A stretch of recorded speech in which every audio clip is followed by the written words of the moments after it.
Freedom ಟಿವಿಗೆ ಸ್ವಾಗತ. ನಾನು ರೋಹನ್ ಹಿರೇಮಠ್. ಬಿಹಾರದಲ್ಲಿ ತೇಜಸ್ವಿ ಸಿಎಂ ಮತ್ತು ರಾಹುಲ್ ಗಾಂಧಿ ಭಾರತದ ಪಿಎಂ. ಡಿಕೆಶಿ ಅವರು ಇದು ಬಿಹಾರದ ಜನರಿಗೆ ಕೊಟ್ಟಂತ ಕರೆ. ಎಸ್ ಪ್ರಿಯ ವೀಕ್ಷಕರೇ, ಮಹಾಗಠಬಂಧನ್ ಗೆದ್ರೆ ಬಿಹಾರದಲ್ಲಿ ಭಾಗ್ಯದ ಯೋಜನೆಗಳನ್ನು ಕೊಡ್ತೇವೆ ಅಂತ ಸಿಎಂ ಡಿ ಕೆ ಶಿವಕುಮಾರ್ ಕೂಡ ಇದಕ್ಕೆ ಒಂದು ಮೆಸೇಜ್ ಅನ್ನು ಪಾಸ್ ಮಾಡಿದ್ದಾರೆ. ಇನ್ನು ನಿತೀಶ್ ಯುಗ ಅಂತ್ಯ, ಬಿಜೆಪಿ ಹಿನ್ನಡೆ ಅನುಭವಿಸ್ತಾ ಇದೆ ಅಂತ ಸಿಎಂ ಡಿ ಕೆ ಶಿವಕುಮಾರ್ ಇದೊಂದು ಟೀಕೆಯನ್ನು ಮಾಡಿದ್ರು. ಬಿಹಾರದ ಒಂದು ಚುನಾವಣೆ ಒಂದು ಹೀಟ್ ಬಹಳ ಒಂದು ಕಾವು ನವೆಂಬರ್ 14ಕ್ಕೆ ಫಲಿತಾಂಶ ಕೂಡ ಕಣ್ಣೆದುರು ಬರುತ್ತೆ. ಇನ್ನು ಅದೆಲ್ಲ ಫಲಿತಾಂಶ ಬಂದಂಥ ಸಂದರ್ಭದಲ್ಲಿ ತೇಜಸ್ವಿ ಅವರನ್ನ ಒಂದು ಸಿಎಂ ಮಾಡ್ತೇವೆ, ರಾಹುಲ್ ಗಾಂಧಿ ಅವರನ್ನ ಪ್ರಧಾನಿಯನ್ನು ಮಾಡ್ತೇವೆ ಅಂತ ಇಂಡಿಯಾ ಮೈತ್ರಿಕೂಟದ ಬೆಂಬಲಿಸಿರುವಂತಹ ಬಿಹಾರದಲ್ಲಿ ಸಿಎಂ ಡಿ ಕೆ ಶಿವಕುಮಾರ್ ಕೊಟ್ಟಿದ್ದಾರೆ. ಇನ್ನು ಬೆಂಗಳೂರಿನಲ್ಲಿ ಬಿಹಾರ ಒಂದು ಚುನಾವಣೆ ಬಿಹಾರದಲ್ಲಿ ನಡೆಯುವಂಥ ಸಂದರ್ಭದಲ್ಲಿ ಮಹಾಗಠಬಂಧನ್ಗೆ ಮತ ಚಲಾಯಿಸುವವರಿಗೆ ಬೆಂಗಳೂರಿನಲ್ಲಿ ವಾಸ ಮಾಡ್ತಾ ಇರುವಂತಹ ಬಿಹಾರಿ ನಿವಾಸಿಗಳು, ವಾಸ ಮಾಡ್ತಕ್ಕಂಥ ಎಲ್ಲ ಬಿಹಾರದ ಜನರಿಗೆ ಈಗ ಮನವಿಯನ್ನು ಕೂಡ ಮಾಡಿಕೊಂಡಿದ್ದಾರೆ ಉಪಮುಖ್ಯಮಂತ್ರಿ ಸಿಎಂ ಡಿ ಕೆ ಶಿವಕುಮಾರ್ ಅವರು. ಇನ್ನು ಈ ಎಲ್ಲದಕ್ಕೆ ಸಂಬಂಧಪಟ್ಟಂತೆ ರಾಹುಲ್ ಗಾಂಧಿ ಅವರನ್ನ ನಾವು ಪ್ರಧಾನಿಯನ್ನ ಮಾಡ್ತೇವೆ, ನೀವೆಲ್ಲರೂ ಕೈ ಜೋಡಿಸಿ ಅಂತ ಒತ್ತಾಯವನ್ನು ಕೂಡ ಈಗ ಮಾಡಿದ್ದಾರೆ. ಇನ್ನು ಬಿಹಾರದ ಜನರು ಎಲ್ಲ ಶ್ರಮಜೀವಿಗಳು, ಅವರು ಬಹಳ ಕಷ್ಟಪಡುವಂತಹ ಜನ. ಅವರಿಗೋಸ್ಕರ ನಾವು ಕರ್ನಾಟಕ ರಾಜ್ಯದಲ್ಲಿ ಈ ರೀತಿ ಯೋಜನೆಗಳನ್ನು ನಾವು ಎಲ್ಲಿ ಕೊಡುಗೆ ಕೊಟ್ಟಿದ್ದೇವಲ್ಲ, ಅದನ್ನು ಬಿಹಾರದಲ್ಲಿ ನಾವು ಮುಂದಿನ ದಿನಗಳಲ್ಲಿ ಕೊಡ್ತೀವಿ ಅನ್ನುವ ಮೂಲಕ ಇದೊಂದು ಸಂದೇಶವನ್ನು ಈಗಾಗಲೇ ರವಾನೆಯನ್ನು ಮಾಡಿದ್ದಾರೆ. ಇನ್ನು ಶಿವಕುಮಾರ್ ಅವರು ಕಾಂಗ್ರೆಸ್ನಲ್ಲಿ ಬಿಹಾರದ ಜನರಿಗೆ ಯಾವೆಲ್ಲ ಅಂಶಶಾಲಿ ಉಪಯೋಗ ಆಗುವಂಥ ದೃಷ್ಟಿಕೋನದಲ್ಲಿ ಇಟ್ಕೊಂಡು ಬಿಹಾರಕ್ಕೆ ಅಧಿಕಾರ ತಂದು ಕೊಡಬೇಕಂತ ಬಿಹಾರದ ಇಲ್ಲಿದ್ದ ನಿವಾಸಿಗಳಿಗೆ ಒಂದು ಬೇಡಿಕೆಯನ್ನು ಇಟ್ಟಿದ್ದಾರೆ. ಕರ್ನಾಟಕ ಅಂತಹ ಒಂದು ಎಲ್ಲ ಯೋಜನೆಗಳಲ್ಲೂ ಅಲ್ಲಿಯೂ ಕೂಡ ನಾವು ಜಾರಿಗೆ ತರ್ತೇವೆ ಅಂತ ಭರವಸೆಯನ್ನು ಇವರು ನೀಡಿದ್ದಾರೆ.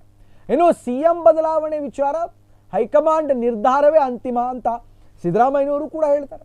ಇದೇ ವೇಳೆ ಜೆಡಿಯು ಮತ್ತು ಬಿಜೆಪಿ ಮೈತ್ರಿಕೂಟವನ್ನು ಈಗಾಗಲೇ ಟೀಕಿಸಿರುವ ಡಿಕೆಶಿ, ನಿತೀಶ್ ಕುಮಾರ್ ಅವರು ಯುಗ ಅಂತ್ಯಗೊಂಡಿದೆ, ಮತ್ತೆ ಮುಖ್ಯಮಂತ್ರಿ ಮಾಡುವುದೇ ಇಲ್ಲ ಅಂತಲೂ ಕೂಡ ಸಿಎಂ ಡಿ ಕೆ ಶಿವಕುಮಾರ್ ಇದನ್ನ ಒಂದು ಸ್ಪಷ್ಟವಾಗಿ ಹೇಳಿರುವಂಥದ್ದು.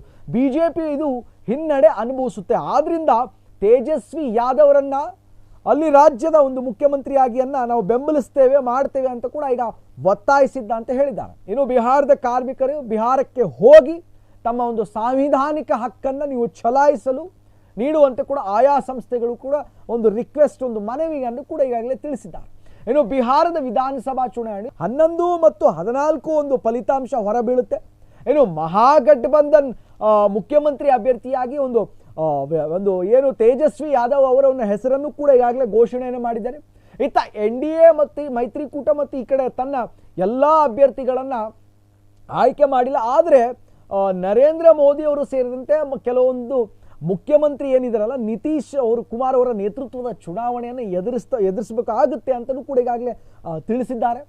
ಇನ್ನು ಹೀಗಾಗಿ ಈ ಎಲ್ಲ ಬಿಹಾರದ ರಾಜಕೀಯ ಗಾಳಿಯಲ್ಲಿ ಈಗ ತೇಜಸ್ವಿ ಯಾದವ್ ಮತ್ತು ಸಿಎಂ ಅನ್ನು ಮಾಡ್ತಾರೆ. ಅದಾದ ಬಳಿಕ ರಾಹುಲ್ ಗಾಂಧಿ ಅವ್ರನ್ನ PM ಅನ್ನು ನಾವು ಮಾಡ್ತೀವಿ ಅಂತ ಕೂಡ ಈ ಸಂದೇಶವನ್ನು ಕೊಟ್ಟಿರ್ತಕ್ಕಂಥ ಸಿಎಂ ಡಿ ಕೆ ಶಿವಕುಮಾರ್ ಇದಕ್ಕೆಲ್ಲವೂ ಕೂಡ ಈಗ ಹೊಸ ಚರ್ಚೆಗೆ ಒಂದು ಕಾರಣವಾಗಿರುವಂಥದ್ದು. ಇನ್ನು ಬಿಹಾರದಲ್ಲಿ ಮಹಾಗಠಬಂಧನ್ ಏನಾದರೂ ಗೆದ್ದರೆ ಕರ್ನಾಟಕದ ಮಾದರಿಯಂತೆ ನಾವು ಎಲ್ಲ ಭಾಗ್ಯದ ಯೋಜನೆಗಳನ್ನು ಕೂಡ ನಾವು ಕೊಡ್ತೇವೆ ಎಲ್ಲ ಅಂತ ಈ ಭರವಸೆ ಕೊಡೋ ಮೂಲಕ ಒಂದು ಇನ್ಫಾರ್ಮೇಷನ್ ಕೊಟ್ಟಿರುವಂಥದ್ದು. ಇನ್ನು ನವೆಂಬರ್ ತಿಂಗಳ ಈ ಅಂತ್ಯಗೊಳ್ಳದೊಳಗಡೆ ಏನು ಮುಂದಿನ ದಿನಗಳಲ್ಲಿ ಆಚೆ ಬೀಳುತ್ತೆ ಫಲಿತಾಂಶ ಅನ್ನೋದು ಅದರ ಮೇಲೆ ನಿಂತಿರುವಂತಹ ನಿರ್ಧಾರ ಅಂತಲೇ ಹೇಳ್ಬೋದು. ಇನ್ನಷ್ಟು ಅಪ್ಡೇಟ್ಸ್ಗಾಗಿ ನೋಡ್ತಾ ಇದ್ದೀವಿ ಫ್ರೀಡಮ್ ಟಿವಿ, ಜನಸಾಮಾನ್ಯರ ಶಕ್ತಿ.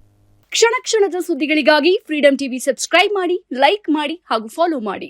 ಹೊಸ ಸುದ್ದಿಗಳ ನೋಟಿಫಿಕೇಶನ್ಗಾಗಿ ಬೆಲ್ ಐಕಾನ್ ಮೇಲೆ ಕ್ಲಿಕ್ ಮಾಡಿ.